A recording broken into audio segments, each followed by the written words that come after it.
Welcome to this week's edition of Good Books Radio. Audiobooks.com is the chief underwriter for Good Books Radio, which is produced by UTRGV Media Services for Rio Grande Valley Public Radio. And now, here's your host, Dr. John Cook. Welcome once again to another edition of Good Books Radio. I'm your host, Dr. John Cook, and with me today is an author who needs no introduction.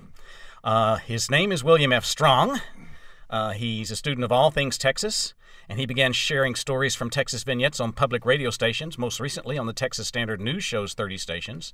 For this book celebrating his home state, Strong has collected 75 of his broadcasts. You'll hear his inimitably Texan voice in your mind's ear as he weaves stories on subjects ranging from how to talk Texan to Texas bards and troubadours, from tall Texas tales to Lone Star icons like Charles Goodnight, Tom Landry, and Blue Bell ice cream, from legends and unsung heroes of the past to some heartfelt memories of his own. Strong agrees with John Steinbeck that Texas is a state of mind, a mystique closely approximating a religion, and every one of his stories embraces the Texas state of mind.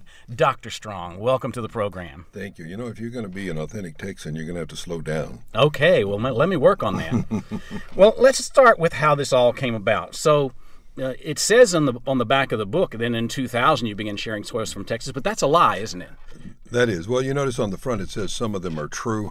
So I have coverage for anything and everything. But no, that's a typo. It's supposed to be 2010, and actually it's going into second printing now. They're correcting that. Oh, very good. So I know you'll feel better. Okay, so let's talk about how this came about. You ditched me in our Good Books Radio program and left me holding the bag to go do your own thing. And it worked out well for you, but it didn't start out as a book. In fact, you had no intention of writing a book, right? No, I didn't. Like I said in the foreword that most books, I think most books don't start out in someone's mind where they're going to write a book. For me, I was just doing radio stories and trying to do a good job with them. And as they became more popular, I thought, well, maybe a book. And even then, it didn't turn into one. I just got a call one day about a year ago, actually, from Barry Schlachter of Great Texas Line Press. It's a small publisher in Fort Worth. And he had heard my stories on the radio up there, and he called and he said, would you consider doing a book? And I said, well, actually, I have a manuscript right here on my desk, and I'm ready to send it to Texas A&M Press. And he said, well, don't do that. Let me see it first. And so I sent it to him, and about a week later, he had sent it out to other people, and he said, it needs some revision, it needs some strengthening, bolstering here and there, some restructuring, reorganization. But if you agree to do all those things, I'll give you a contract. So I said, okay, I'll do all those things. It's taken a year to do all those reorganization, restructuring, bolstering that he wanted. Mm-hmm. Well, go back to the radio show, because when you first started, it was Rio Grande Valley Public Radio that picked up the stories. Tell us how the others picked it up. Well, the others picked it up because I sent out CDs of the stories to a lot of the NPR stations in Texas. I think I started out just sending it to about 8 of them, and 2 of them started playing them, in Commerce and El Paso. They liked them and they played them, and I also put them on the PRX network, which is the NPR sharing network, and then stations. I mean, get this, a station in New Jersey picked up the stories and played them. I have no idea why they would be playing them in New Jersey. And then they got played on Sirius Radio through the PRX network. And so through this, and I don't mean all the time, but just kind of sporadically they would be played. And somewhere along the line, Emily Donahue, who's the managing director, or was, for Texas Standard Radio Network News in Austin, she heard them, and she called me and she said, this fits very well with our program. Would you do some stories for us? And so, yes, and for 3 years now, I have been doing them. Mm-hmm. Now, you quote John Steinbeck, as I mentioned in the introduction, as saying that there's a Texas mystique that closely approximates religion. I think about that in relation to any number of Texas-centric culture items. One of my favorite columnists is also quoted here, Molly Ivins. She says a Texas-centric culture, which is a state of mind of many of your loyal followers. High school football comes to mind, but what else would you point out that Texans see as powerfully influential in this? Well, I think if you want to, one of the things I make a point in one of the stories, I say if you could gather all of Texas culture into one football stadium, which would be the right place to put it, because we are football. You would have to have these various sections committed to certain things, And I think, Texas brand of country music would certainly be, you probably have a whole section for Willie Nelson. Mm-hmm. And then you have, of course, rattlesnakes. Rattlesnakes are huge. The great J. Frank Dobie wrote an entire book about just rattlesnakes and rattlesnake stories. In fact, on my Facebook page, my Stories from Texas Facebook page, which is pretty big, I can guarantee you that if I just put a picture of a rattlesnake, it'll be shared like crazy. It's always going to be successful if I put a picture of a rattlesnake. Horny toads, big deal. That's Texas too. Naturally, the fierce independent spirit is another one, and to be not only fiercely independent as an individual, but to be independent as a state. So that, it's very well known that many Texans, when they travel, they just say they're Texan. They don't say I'm from the United States, or Americans say I'm Texan, because most places you go in the world, they know what that is. They know what a Texan is, no problem. 1% of the world is Texan. Is that right? So let's talk about the first section of your book, Talking Texas. Can you enunciate for us the mispronunciations you enumerate in the book?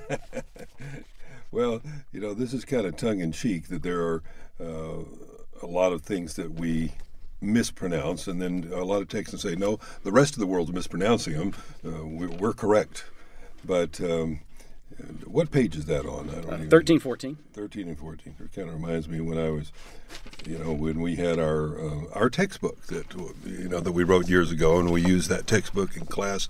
And I remember a student was talking about something. No, I was referencing something in the book. I said it's in chapter 3 or 4, and a student in class said, "Well, you don't know what chapter it's in? You wrote the book." And I said, "Well, I don't stay up every night reading this book." And he said, "Well, neither do we." Okay, so the mispronunciation, and I call it Mispronunciating in Texas because I just like that particular title too, because it goes along with the theme to have that kind of verbal error. Anyway, I'm not going to go through all of them, but a couple that I really like, of course, Whataburger is just infamous in Texas. I grew up as a kid saying Whataburger, and then Whataburger is naturally the way it's supposed to be said, but lots of people say Whataburger. And here's two of my favorite, Bob Wire. Mm-hmm. A lot of people say Bob War. Mm-hmm. And I was about 18 before I figured out that it was barbed wire. I saw it in print finally, and I said, "Oh, it's not Bob Wire or Bob War." And then the one that's closely related to that is Chester drawers. Mm-hmm. I grew up with Chester drawers, and learned later they're chest of drawers. So for years, I just thought Bob made wire and Chester made drawers, whoever the hell they were. That's pert near correct, isn't it? Yes. Bob Wire, I heard the first time when I moved to Lubbock, when I was working at Texas Tech, and somebody said, "Ain't nothing between the North Pole and Lubbock but a few stretches of barbed wire." And that's when I knew what a barbed wire was. Well, there's a great story about Admiral Perry when he reached the North Pole. Mm-hmm. And the first thing he said when he stepped foot on what was geographically the North Pole, he said, "Oh my God, it must be a cold day in Amarillo." I've been known to use the Texas national verb, fixin'. Talk about that piece in the book. I'm fixin' to do this or that. I'm fixin' to, yes. Well, that it is a Southern expression. It's not uniquely Texan, but I think since we're naturally the biggest of the Southern states, we tend to use it more and be known for it. And it's a very efficient verb, I think, because it is efficient and it's flexible. You can express a lot of things with it. And one of the parts I like about it is let me get this part right here, and I'll share the particular wording. I said, if you told me I couldn't use fixin' to, like many Texans, I would be grammatically paralyzed for a while. I have no backup at this position. I have no other verb sitting on the bench ready to go in. Oh, I could send in preparing to or getting ready to, but neither of these is as good a grammatical scrambler as fixin' to. Fixin' to has it all. It can run, it can pass, it can stall for time, and it can run out the clock. Mm-hmm. So you can't beat fixing to. I'm fixing to do this in just a minute, which usually means tomorrow. Very good. Okay, the saying goes that everything's bigger in Texas. Share some of that part of the book, the size matters part of the book. Well, the one thing that we've struggled with, I think, for sometime ever since Alaska became part of the Union, is that we were always the biggest. And so suddenly you have this state that's more than twice the size of Texas, and Texans, kind of suffered psychological trauma over this notion. But I like to point out that Alaska wouldn't be a state if Texas hadn't made her one. We were big enough to let Alaska be bigger. And what I mean by that is that, and this is honest to God, the truth, is that Alaska was wanting statehood for a long time, but it wasn't going anywhere because it was politically difficult to make Alaska a state, as always it would be for any new state to be added. It upsets the balance in Congress and everything. But Lyndon Johnson and Sam Rayburn were the big powerhouses in the Congress at the time, and they pushed it through. They said, let's make Alaska a state. And, of course, it wasn't philanthropy. There was oil there. Of course. And Texas could help them get that oil. Now, as far as the other part, the size matters in Texas, I go through, a lot of examples of things about how Texas used to be as a state, about 25% bigger than it is today. It went all the way up into modern-day Wyoming. So, I mean, that's quite a stretch. And so when we became part of the Union, they cut us down to size. They made us smaller for various political reasons. But we also got $10 million for for selling off our land, which worked out to about 7 cents an acre. So we really got screwed on that deal. It's a lousy real estate deal. So you mentioned the subtitle of your book, Stories from Texas. The subtitle is Some of Them Are True. Talk about that in relation to Tales of Texas Past. How is it that we got to be the best exaggerators in the United States? Well, I think part of it's geography. Here we are in this very diverse state.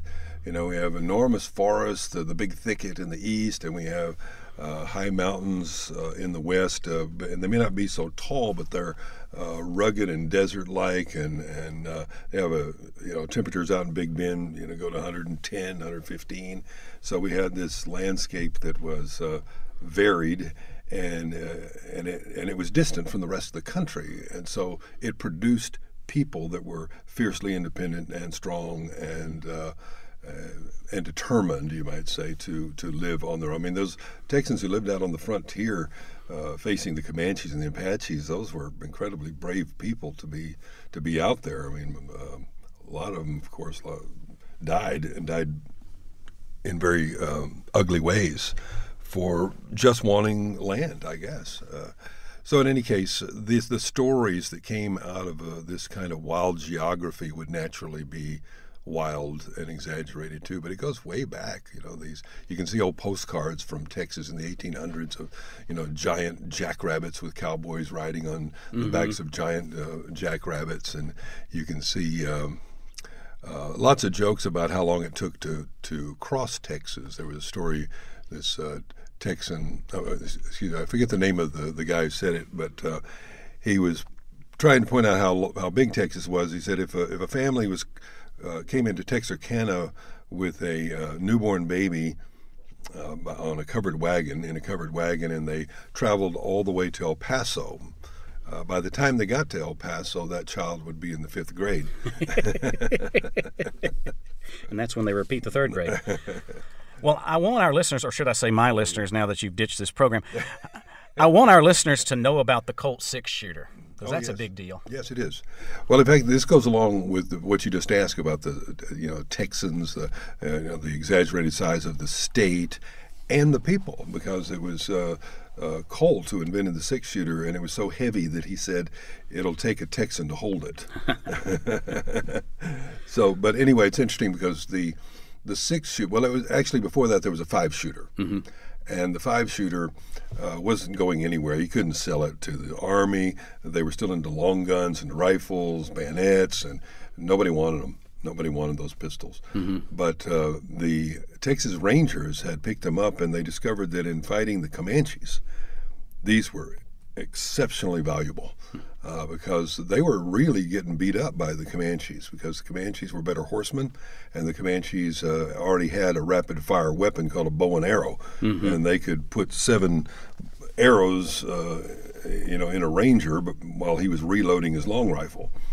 And so they were really at a disadvantage until the 5-shooter came along, because it allowed them not to reload, obviously, and it was good at close-quarter combat.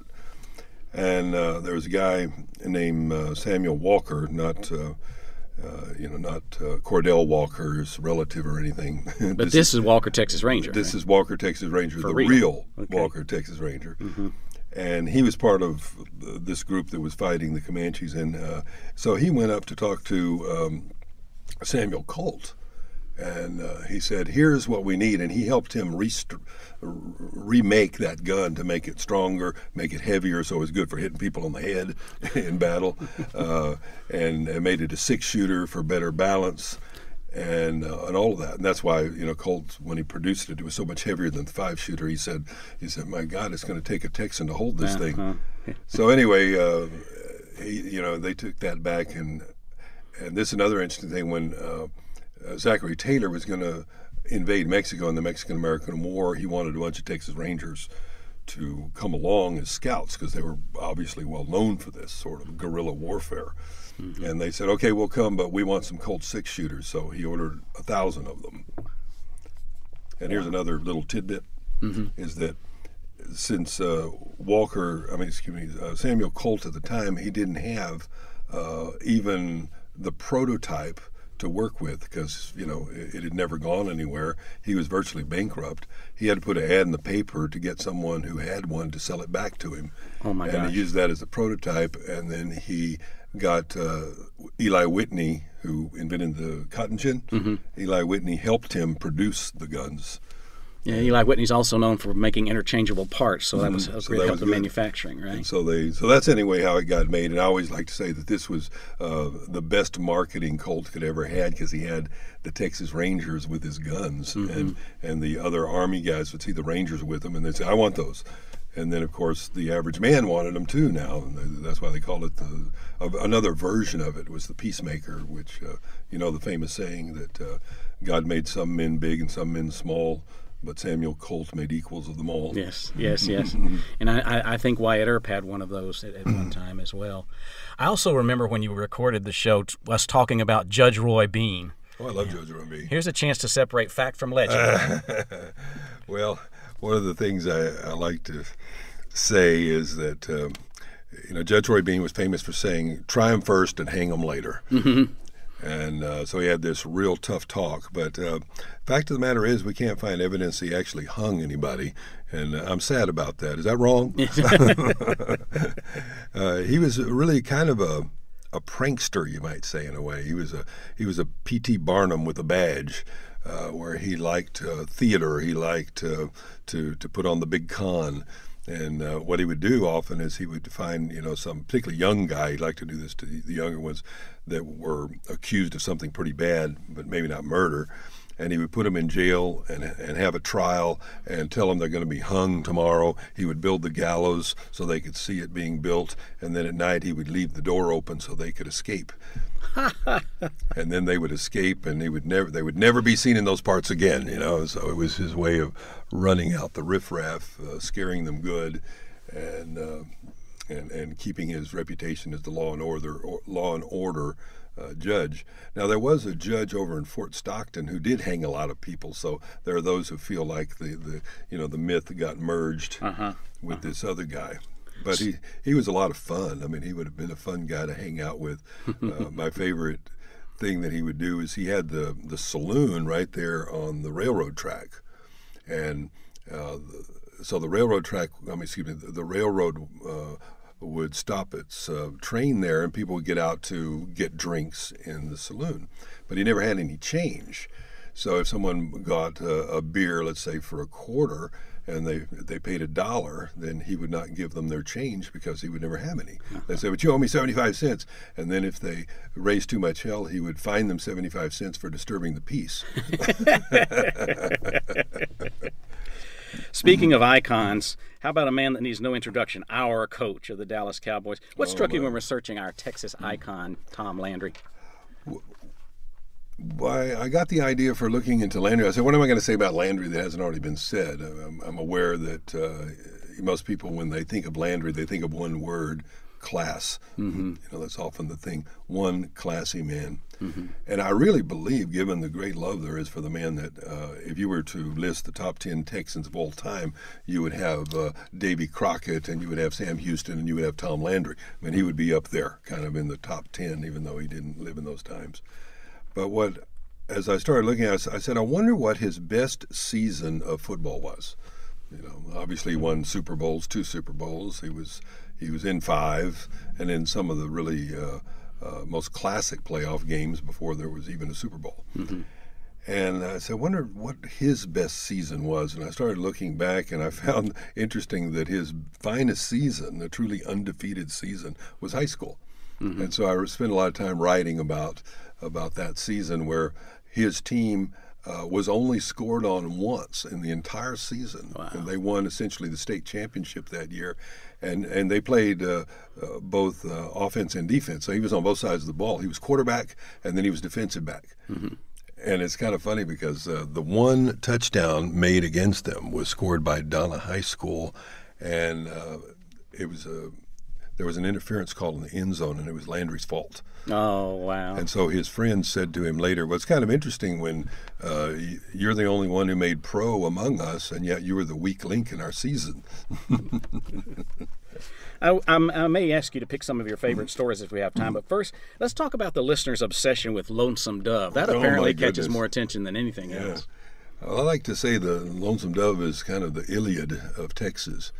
It is much admired, but of course it's really more the movie than the book, mm-hmm. because that's what most people have seen. I mean, the book is 900 pages, so most people aren't going to crawl through that, so to speak. Mm-hmm. I personally love it, but I'm a reader. Right.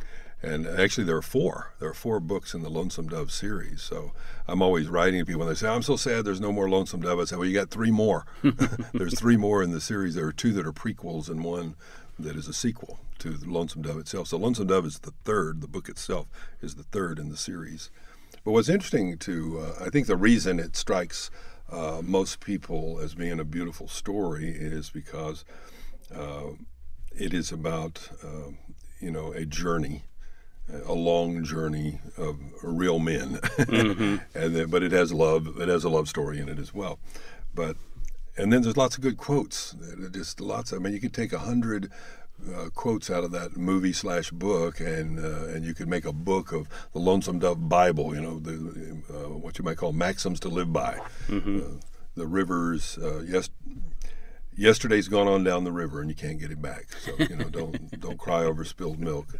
And then another very popular one is about when Captain Call gives his son Newt a gun for the first time because they're going on a raid into Mexico, and he says, well, I think you're a little young, but it's better to have it and not need it than need it and not have it. Mm-hmm. So people like that. Mm-hmm. Now, as far as Lonesome Dove itself, one of the things that I think is really interesting about it is that McMurtry wrote it as a screenplay 15 years before it actually was published as a novel. Huh. It was written as a screenplay, and Hollywood was kind of rejected because John Wayne was supposed to play in it, and he was supposed to play Captain Call, and he was a little reluctant to play an old cowboy just yet. Mm-hmm. And then Jimmy Stewart was supposed to be in it. And so a lot of people are happy that they didn't do it because they can't imagine it done with anybody other than Tommy Lee Jones and Robert Duvall. Mm-hmm. But it did. It just kind of sat on the shelf for about 15 years, and then McMurtry bought it back from Hollywood and made it into a novel. And finally, the last thing interesting is that McMurtry wrote Lonesome Dove to convince people that the life of the cowboy was brutal. It was nothing to be romanticized. It was a difficult, harsh, ugly life in many ways. Sleeping out in the wild with scorpions and dusty trails and cattle, smelly cattle, and what was strange, and he said this himself, he said, I tried to de-romanticize the cowboy, and I ended up providing two of the most glamorized, most longed-for cowboys in all of literature. And that still hangs, even on your social network pages. People just rave over any picture of Lonesome Dove. That's right, yeah. Well, we'd be remiss being residents of the Rio Grande Valley if we didn't address Dos Mundos. Talk to us about the merging of Mexican and Texas cultures in terms of language. There's a couple of good sections in there, Spanish for gringos and lingo for gringos, and I really enjoyed that. So, well, this I have to say that my lovely wife Lupita was, of course, exceptionally helpful in helping put these together, and so the Spanish for gringos. Well, the one I really like the most is the one about 10 words all Texans should know. And as you know, we become increasingly a bicultural state. I mean, it used to be that when I was a kid, the white population in Texas was about 80%, 75% of the state. And now, in just a few years, we're going to be mostly an Hispanic state. Okay. And so we have a blending of these things, but let me just point to one of these that I like a lot. Just simply the word aguas, because my wife uses that for danger, and she's always because we have our 3-year-old daughter, and she's always warning me that something's bad's about to happen. Watch out for the refrigerator door or whatever. And she says aguas. It means careful, be careful. And it really throws me off when we're in the swimming pool and she's saying that. Okay. So what are some of your favorite stories we haven't touched on? Well, the one that people seem to like a great deal is the one, My Valentine, about my daughters. That one I did just last Valentine's Day, and everybody seemed to like that one a great deal. And probably the most popular one ever done in terms of shares on social media is Mispronunciating in Texas. And the one second most popular is the one, and it's kind of a serious piece called The New Immigrants, which makes the case that the first undocumented immigrants in Texas were actually Anglo settlers. Of course. That moved in without documents. Bunch of Tennesseans, right? You mentioned the King Ranch and how the lady, the widow, saved the King Ranch herself. Yeah, Henrietta. Yeah, I love that because a lot of times in Texas we focus on the men, but here's a case where she ran the King Ranch. Henrietta King ran the King Ranch longer than her husband did by far. She ran it for 50 years after he died. Wow. She doubled the size of the ranch in her time, and she built essentially the high school in Kingsville. Texas A&M University sits on land that Texas A&M University Kingsville sits on land she donated. Spahn Hospital is largely in existence because of her philanthropy. So really, I would say as far as transforming that part of Texas, she did more than her husband did. So we need to look at these strong women of Texas history as well. Very good. Well, Bill, we've been doing radio since back when we were good-looking. We did radio commercials, comedic radio commercials at Texas A&M in the 80s, and we worked through this program together, and I've really enjoyed the time for this interview. Good Books Radio is a product of the University of Texas Rio Grande Valley as a service to the community and public radio. I'm your host, Dr. John Cook. I remind you, if you don't hear our regularly scheduled broadcasts, you can catch us on our YouTube channel at Good Books Radio, Strong and Cook. Thanks for listening, and make it a great day.